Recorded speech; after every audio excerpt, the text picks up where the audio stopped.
Okay, so these are my 3 tips for walking Wainwright's coast to coast, which is probably in my top 3 all-time favourite holidays that I've ever done. I had the most amazing time on this holiday, despite going through some horrendous days in the Lake District, which I'll talk about in a moment. But it was such a significant moment in my life to complete this trail. I loved almost every minute of it. I went through some ups and downs as you do. It's a long walk. It's 2 weeks, okay? So it's 2 weeks of constant walking. But at the end of it, I didn't even want to stop. I just wanted to carry on walking. And I felt so depressed on the train home after my holiday, going back home to my normal life after having this experience. It was great. And just look at that picture. You takes you through some wonderful scenery like that. I always wanted to do it, and it was one of my dreams for such a long time. And then I finally did, and I was so happy that I did. So my first tip is be prepared to navigate and rely on your map, and maybe use a compass as well, because this is not a national trail.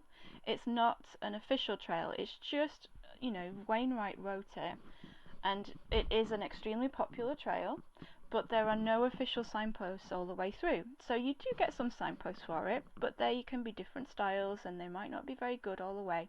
So you do need to be prepared to navigate a map read, probably more so than a lot of the other trails, especially the national trails that go on low level areas. It also goes over some fells and moorland, so it goes up into the high mountains, so you do need to be quite careful about that. So I just want you to be aware of that, because it's not totally signposted all the way, so you do need to rely on your map. My second tip is when you're planning your itinerary, is to consider whether you can stay overnight at Grasmere. This prevents you from having to walk a 17-mile day between Rothwaite and Patterdale on your third day. So your first day is about 14 miles, your second day will be about 14 miles again, and then your third day will be about 17 miles, unless you break it at Grasmere.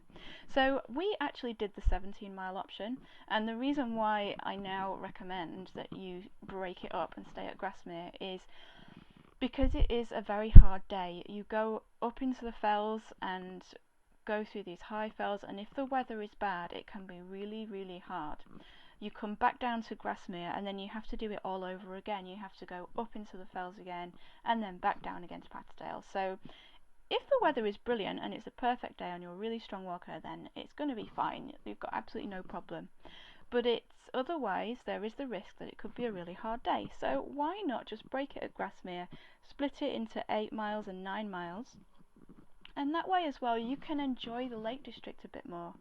The coast to coast, it's usually done from west to east, and so the first few days are going in the Lake District, which is actually the hardest part of the whole trail, because it's going through this mountainous, hilly, felly area. So why not enjoy it, and why not just relax a little bit more? Just take your time and enjoy the Lake District, and don't necessarily push yourself too hard. But it's totally up to you. You might have a brilliant time, but if I was doing it again, I think I would definitely break it at Grasmere. And it kind of relates to my third tip, which is do not underestimate it. It is one of the most popular trails in the country, and deservedly so, because it's a wonderful concept and it goes through such a fantastic variety of scenery and locations.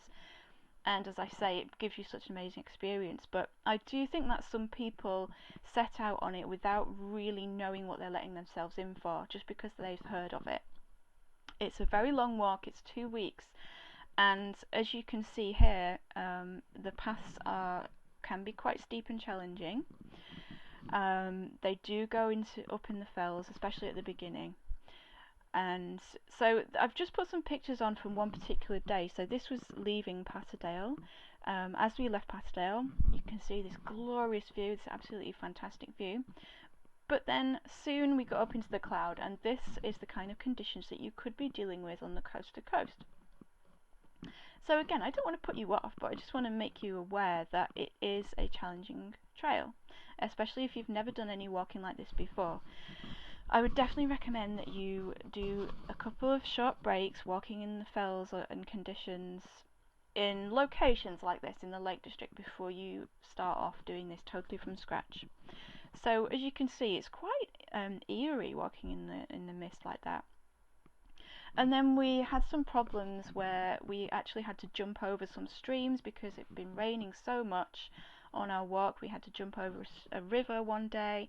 So just be aware that it can, just be prepared. You'll be fine, you'll manage it, you'll be okay, but you just need to be aware that this is the kind of condition that you could potentially be dealing with, especially in the Lake District where it does rain a lot, although it is so beautiful. But I'm going to end on a nice picture just to cheer you up and to not put you off.